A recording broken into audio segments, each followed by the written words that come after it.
오늘 은혜 받으실 하나님의 말씀은 히브리서 9장 27절입니다. 신약성경 362면입니다.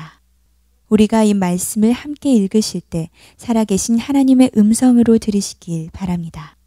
한 번 죽은 것은 사람에게 정해진 것이요 그 후에는 심판이 있으리니.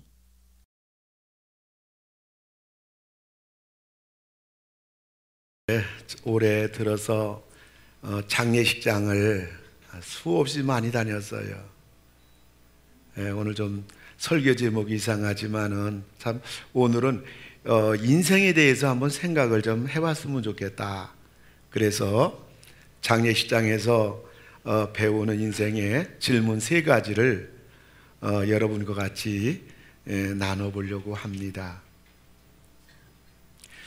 자, 우리들이 장례식장을 수없이 많이 가게 되는데 우리가 거기에 가서 그냥 조문만 하고 올 것이 아니고 거기는 정말 우리 인생을 아주 깊이 배우는 아주 현장에서 배우게 되는 중요한 그러한 자리라고 생각을 합니다.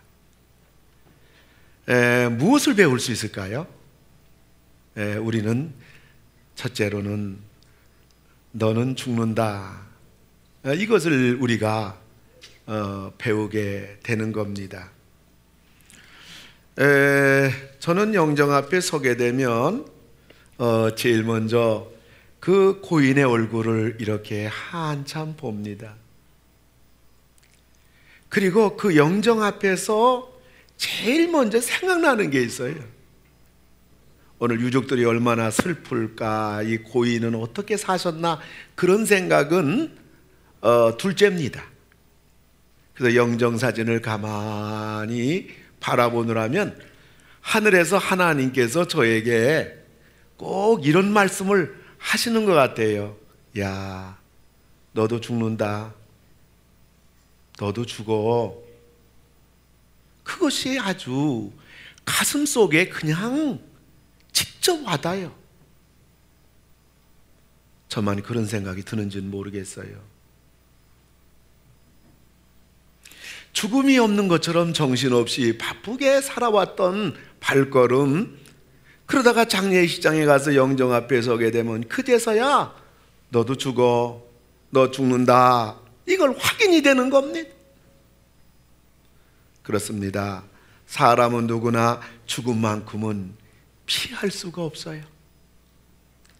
우리는 우리 앞에 놓여있는 인생에 한 치 앞만 바라보며 바둥바둥대며 그렇게 우리 살 것이 아니라 우리에게 주어진 인생을 한번 크게 생각을 해봐야 돼요.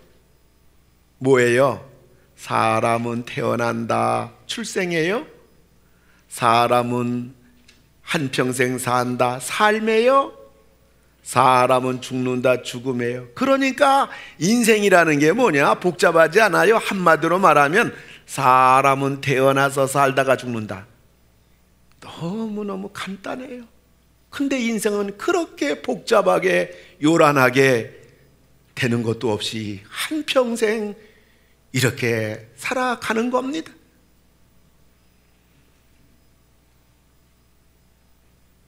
대단한 것 아니에요. 그런데 사람들이 이것을 모르고 산단 말이죠. 마치 자기에게는 순서가 안 돌아오는 것처럼 착각하는 거예요. 어이구, 여기 사람 많네. 나 죽긴 죽어. 근데 맨 마지막에 나 죽어.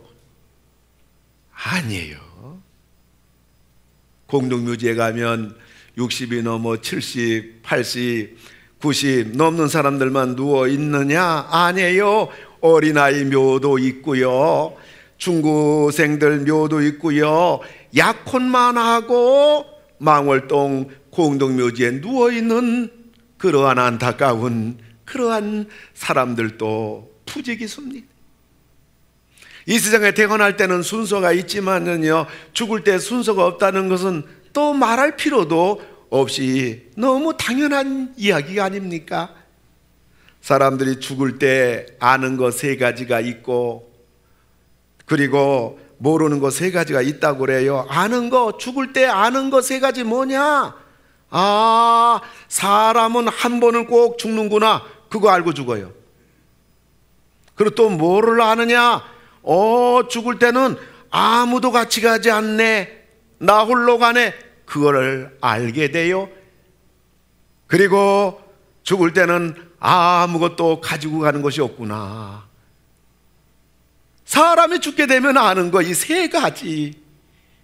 한 번은 꼭 죽는구나, 아무도 같이 가지 않는구나, 아무것도 가지고 갈 수가 없구나. 모르는 거 세 가지는 뭡니까?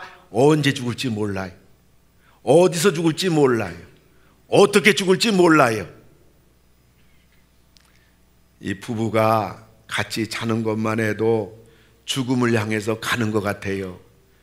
20대가 되면요, 서로 꽉 껴안고 자요.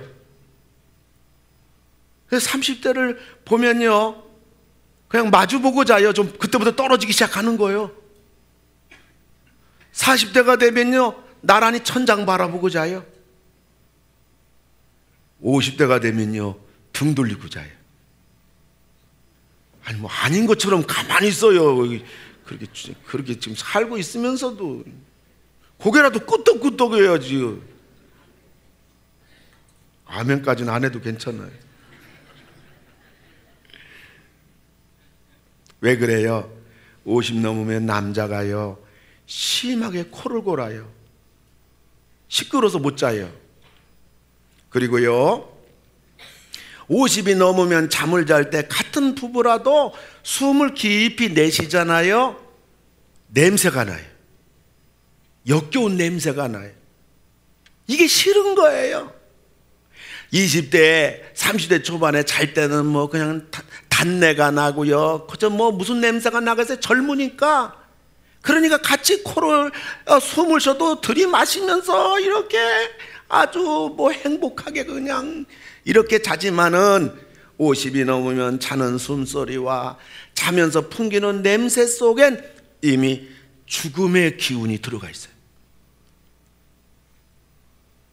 그래서 사람이 죽기 전에 숨을 길게 내쉬면서 그 옆에서 그 숨 쉬는 가운데 나는 냄새와 50대가 자면서 이렇게 숨 쉬는 그러한 모습과 숨 쉬면서 내놓는 냄새가 비슷해요.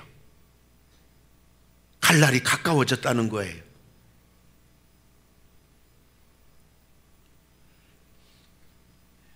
(60대가) 되면 아예 다른 방에서 따로따로 자요. 70대가 되면 어디서 자는지도 몰라요. 아침에 일어나 봐야 알아요. 80대가 되면 한 명은 방에서 자고 한 명은 산에서 자요. 부부가 같이 만나서 살아가면서 자는 거를 보아도 가만히 인생을 생각해 보면요, 벌써 떨어지는 연습을 하는 거예요. 뭐예요? 사람은 죽는 것을 향하여 가는 거예요. 장례식장에서 우리가 배워야 될 거 그냥 가서 조문만 할 것이 아니고, 음식만 먹고 올 것이 아니고, 눈도장만 찍고 올 것이 아니라, 우리는 영정 앞에 설 때 너 죽어, 너도 죽어, 이걸 배워야 돼요.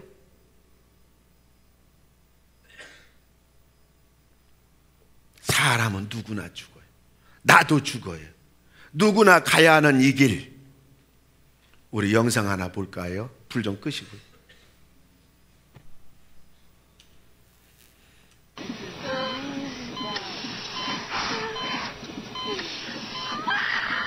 애기 낳네요?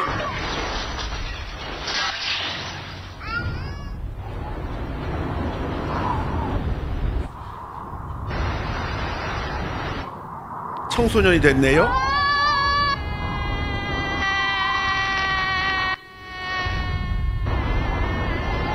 벌써 나이 먹었네요?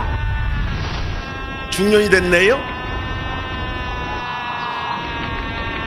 노년이 됐네요?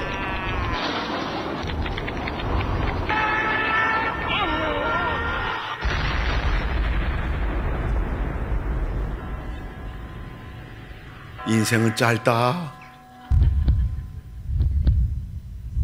그만 봐라. X 끝.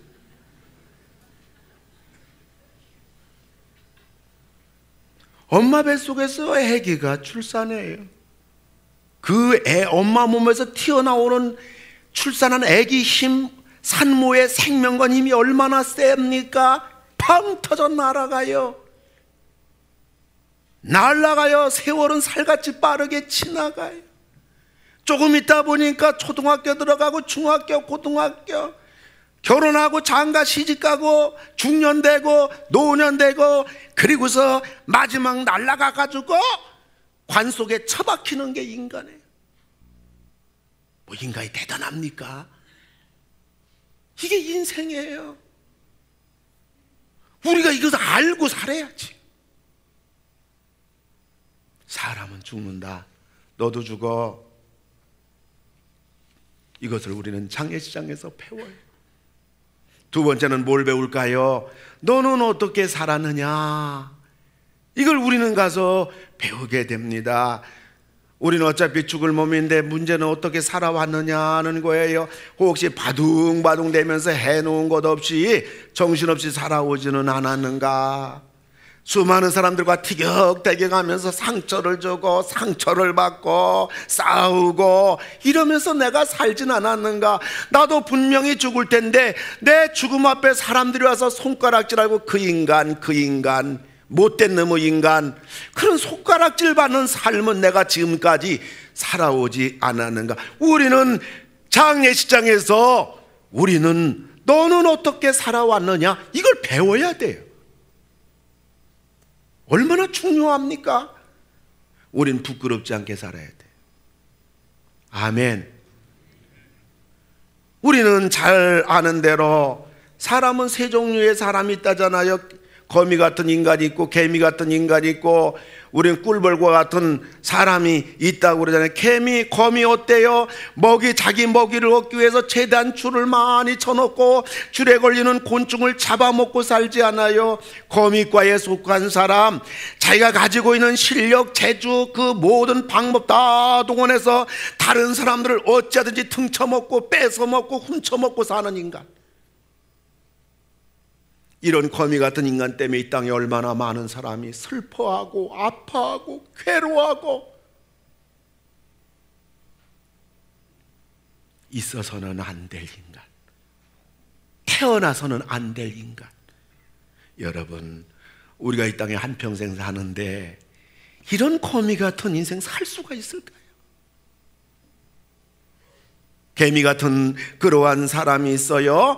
열심히 노력해서 남에게 피해는 주지 않아요. 그리고 다른 사람에게 유익 주는 것도 없어요. 오로지 자기만을 위해서 본전치기 인생입니다. 이런 사람이 쓰는 단어가 뭔지 아세요? 성실. 처자식을 위해서 자녀를 공부시키려고. 여러분, 아니에요. 그 사람 모르는 사람이에요.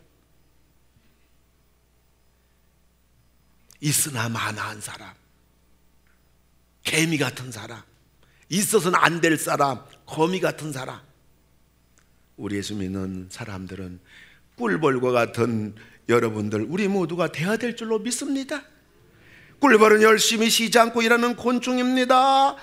꿀벌은 꿀을 열심히 모으고 처장해서 자기도 살고 꽃도 살리고 식물도 살리고 사람들에게도 그 귀한 꿀을 제공합니다.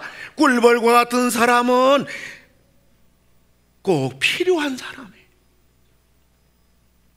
우리 예수 믿는 사람들은 모두 꿀벌과 같이 나도 살고 너도 살고 함께 살고, 나도 유익하고 너도 유익하고 우리 모두 유익하게 하는 이 어두운 시대에 우리 모두 꿀벌과 같은 그러한 우리 모두가 되어야 될 줄로 믿습니다. 그 김동길 교수께서 비행기 안에서 일어난 일이라는 칼럼을 써서 제가 한번 읽어봤어요. 그 비행기에 올라타서 내 자리에 앉아서 내 짐을 머리 위에 짐칸에다가 이렇게 올려놓았다.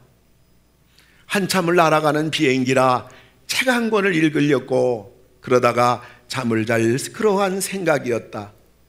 비행기가 출발하기 전에 미군 10여 명이 일렬로 복도에 들어와서 자기 좌석에 이렇게 모두 앉게 되었다. 옆에 있는 군인에게 물어보았다. 자네들 어디에 가나? 예, 우리들은 페타와라는 곳으로 가서 2주간 동안 특수훈련을 한 이후에 아프가니스탄에 배치될 겁니다.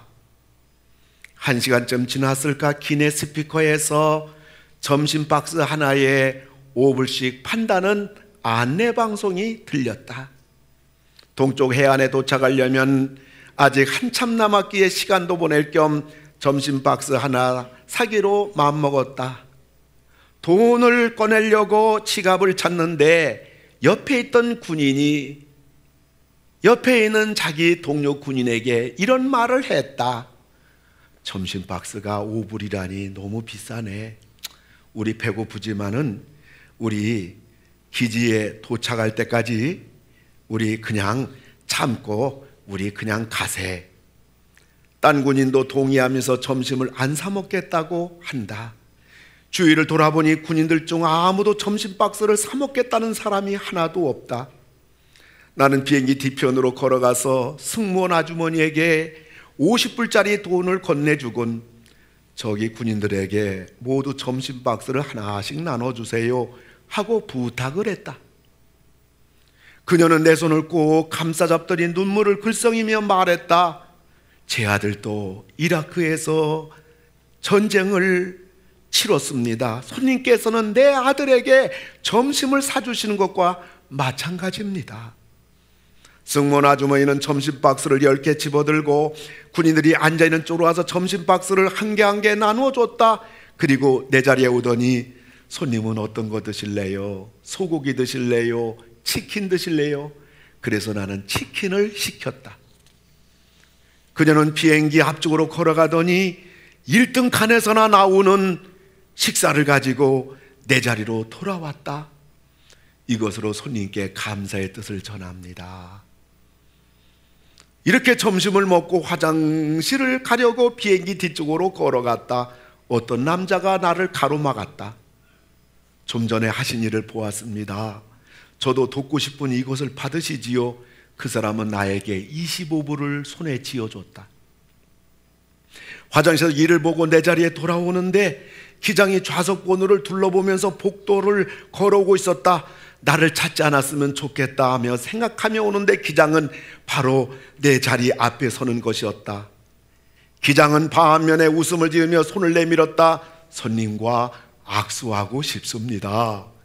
나는 안전벨트를 얼른 풀고 일어서서 기장이 내민 손을 잡고 손을 잡았다. 기장은 큰 소리로 모든 승객들에게 말했다. 여러분, 저도 전에는 군인으로 전투기 조종사였습니다. 오래전 어떤 분이 저에게 점심을 사주셨는데요, 그때 고마웠던 일을 아직까지 기억하고 있습니다. 아이고, 이를 어쩌나 쑥스러워하고 있는데 기내 모든 승객들이 전부 다 박수를 쳤다. 한참을 더 날아가고 난 다리를 좀 움직이려고 비행기 앞쪽으로 갔다.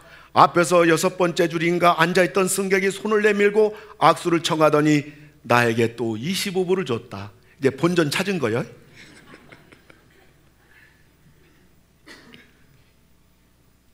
비행기가 목적지에 도착해서 짐을 꺼내고 비행기 문으로 걸어가는데 어떤 사람이 아무 말 없이 내 셔츠 주머니에 무엇인가 쑤셔넣고 가버렸다. 보니 25불을 주머니에 넣어줬다. 비행기에서 내려서 터미널에 들어가니까 아까 그 군인들이 한 곳에 모이고 있었다.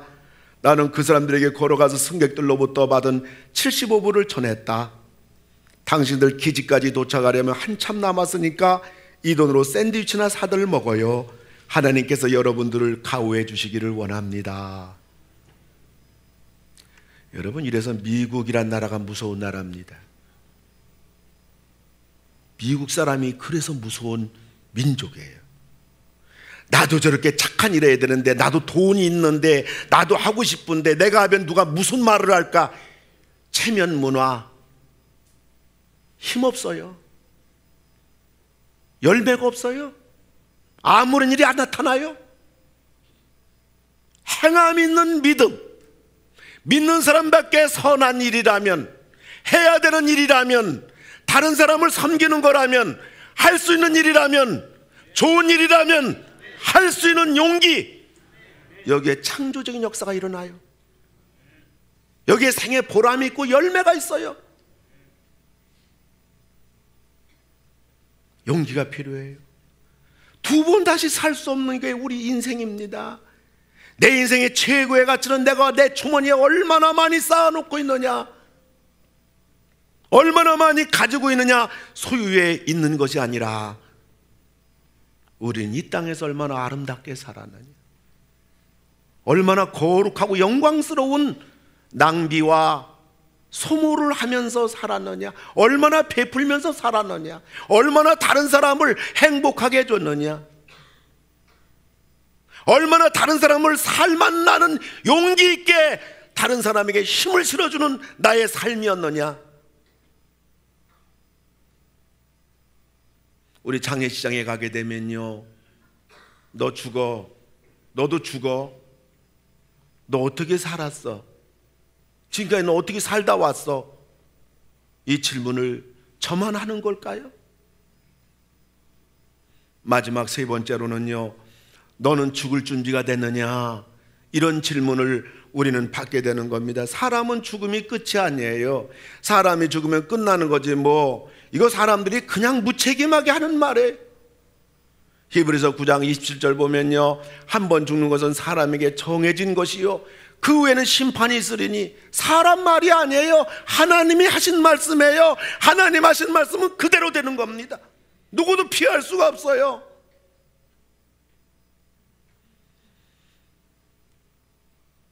영원히 있단 말입니다. 영원히 산단 말입니다.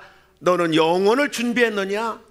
우리가 영혼을 어떻게 준비해요? 너무나 간단한 것입니다. 사도행전 16장 31절을 볼 것 같으면 주 예수를 믿어라, 그리하면 너와 네 집이 구원을 받으리라. 다른 조건이 없어요. 다른 이유가 없어요. 뭘 요구하지 않아요. 단 한 가지, 주 예수를 믿으라, 그리하면 너와 네 집이 구원을 얻으리라. 이거 한 가지예요.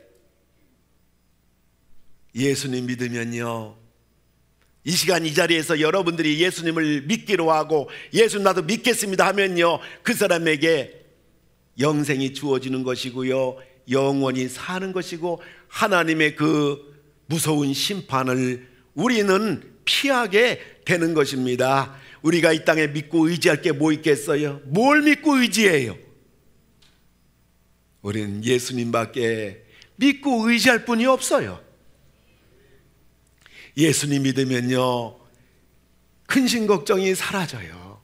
예수님 믿으면서 근심 걱정하고 사는 사람은요, 그 바로 예수를 정말 만나지 못했거나 제대로 믿지 않아서 그래요. 예수 정말 믿으면요, 주 안에 있는 나에게 딴 근심이 있으랴.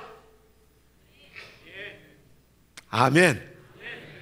십자가 밑에 나아가 내 짐을 풀었네, 내 짐을 풀었네. 예수 진짜 만나고 믿으면요, 근심 걱정 사라지고요, 마음이 평안해지고요, 행복해지고요, 내가 변화되고 가정이 변화되고 자녀가 변화되고요, 인생이 변화되고요, 그리고 하나님이 그 인생에게, 그 가정에 복을 주셔요. 이거 다 받으시는 여러분 되기를 주의 이름으로 축원합니다. 이번 중동 호흡기 증후군 메르스 치사율이 40%라는데 이거 있잖아요, 40%라는, 우리들에게는 1%도 안 돼요. 우린 0. 몇 프로예요. 이거 걱정하지 말아요. 전혀 걱정할 것 없어요. 이 40%라는 것은 내일 죽을 사람 해당되는 거예요. 요게 40%라는 거예요. 그러나 예수를 믿지 않으면요, 치사율이 100%입니다. 한 명도 못 살아요. 피할 길이 없어요. 그러나 예수를 믿으면 여러분, 우리는 이 땅에서도 구원받을 뿐만 아니라, 영원히 구원받을 뿐만 아니라 하나님이 아버지가 되셔서 우리 기도 들어주시고 우리의 짐을 맡기면 맡아주시고 우리 근심 걱정을 책임져 주시고 우리를 궁극적으로 하나님이 복되게 해주셔서요, 예수를 안 믿던 사람이 예수님을 믿고요, 진실하게 믿고요, 진실하게 교회 생활하고요, 그래도 거미 같은 인생 살지 않고요, 개미 같은 인생보다는 꿀벌 같은 인생 살려고 노력하고요, 그런 사람 보면요 확실하게 집안이 평안하고요, 자녀가 잘 되고요, 부부가 잘 되고요, 결국 보면요 복받아요. 아주 100%입니다 여러분. 메르스는 40% 치사율이지만은 예수, 우리 인생의 영혼의 입구가 되는 예수가 없는 사람은 100% 치사율입니다. 질병은요 우리 목숨만 가져가지만은요 불신은요 우리 영혼을 송두리 째다 가져가는 겁니다. 여러분들, 너는 죽을 준비가 됐느냐? 너는 죽을 준비가 됐느냐? 우리 죽을 준비는 예수 믿으면 돼요. 할렐루야, 할렐루야. 예수님만이 길이요 진리요 생명입니다. 예수로 말미암지 않고 누구도 하나님께로 갈 자가 없습니다. 우리 영혼이 살 준비를 해야 돼요. 지난 5월 7일 날 우리 2부 시온 찬양대 지휘자 했다가 지금은 2부 3부 솔리스트인 믿음의 귀한 아들 우리 박정덕 형제가 저한테 긴급 카톡 문자를 보냈어요. 내용은 바로 이겁니다. 목사님, 죄송하게도 처음인데 부탁으로 시작하네요. 다름이 아니라 제 친구 조선영이라는 아이가 임신 8개월에 뇌출혈로 쓰러져 평촌 한림병원 중환자실에 의식불명 상태로 누워 있습니다. 20개월 된 아들도 있고요. 목사님 바쁘신 줄은 알지만 간절히 부탁드립니다. 직접 찾아뵙고 말씀드려야 하는 건데 이렇게 무례하게 문자로 부탁드리는 점 양해 부탁드립니다. 아주 예의도 바르다. 올해 34살 된 그러한 조선영 자매 20개월 된 아들이 있어요. 지금 임신 8개월, 출산이 내일 모레요. 뇌출혈로 쓰러졌는데 지금 의식 불명 상태예요. 중환자실에 있어요. 기가 막히지 않아요? 그래서 저는 우리 교육자님들하고 뿐만 아니라 기도하시는 여러분들에게 저도 긴급 카톡 문자로 기도 좀 부탁을 드렸어요.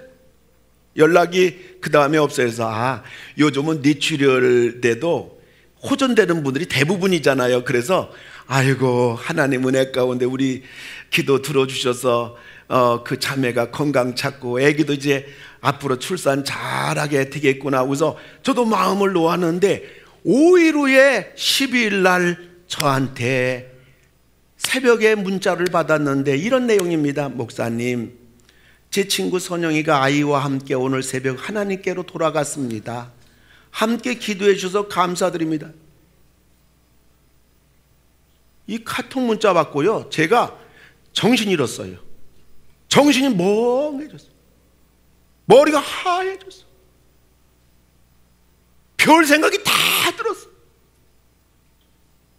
아마 병원에서도 있잖아요, 이 젊은 애기 엄마가 뇌출혈로 의식불명 상태로 이거 빨리 살려야겠다, 산모 살려야겠다. 제가 볼 때 모든 의사들은요 거기에 초점이 있지 않고 이 어린 애기를 살려야 될 텐데, 이 어린 애기를 살려면 산모가 살아나야 될 텐데, 아마 모든 의사들은 어린 태아에게 온 신경과 치료의 집중을 목적을 거기 뒀을 거라고 생각합니다. 양가의 부모님들도 아이고 내 딸 살아나야지, 이 어린 거야 뭐 또 나면 되지, 내 딸 내 며느리. 아니요, 양가의 부모님도 어린 생명 살아야 될 텐데, 이 애기 살아나야 될 텐데, 딸아 너 빨리 눈 떠라, 며느라가야 빨리 눈 떠라. 양가의 부모님들도 모두 어린 새 생명을 인하여 딸에게 며느리에게 깨워야 된다고 안타까워하지 않겠어요? 산모가 죽었는데 애기 어쩔 거예요? 산모 죽으니 애기 죽었지 어쩔 거예요? 목사님, 산모와 함께 친구와 함께 아기도 하늘나라로 갔습니다.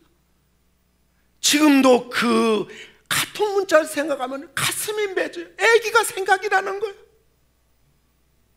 우리 인생의 줄이 있고 우리 인생의 관문은요, 예수 그리스도입니다. 예수를 믿으면 구원받고요, 예수를 믿으면 영생을 얻고요, 천국에 가게 되고요, 예수를 믿으면 가정이 달라지고요, 정말 예수를 믿으면 인생이 달라지고요, 예수를 믿으면 자녀 보는 눈이 달라지고요, 예수를 믿으면 보는 눈이 달라지고요, 예수 믿으면 담대해지고 행복해지고. 여러분들 메르스 전염병으로 도대체 지금 나라가 이렇게 온 국민이 불안 떨고 나라가 뒤흔들리는 이 상황 속에 여러분 뭘 느낍니까? 인간이 얼마나 힘없는 게 인간들인가. 인간의 현주소 밑바닥을 보잖아요. 우리가 예수님 믿어야 구원을 받고 죽음이 두렵지 않고, 그리고 예수를 믿게 되면요, 그분 하나님 앞에 기도해서 하나님 자녀가 돼서 우리 기도도 응답받고요, 근심 걱정도 사라지고요, 주님 믿고 의지하고 힘들고 어려운 건 주님께 맡기고요, 이 땅에 행복하게 복되게 살아가는 우리 그 일을 가능케 하시는 예수님, 그 귀한 우리의 생을 보장해 주시는 우리 하나님, 그 예수님을 믿고 여러분 복된 생을 살아가시는 여러분들 다 되기를 주님의 이름으로 축원을 드립니다.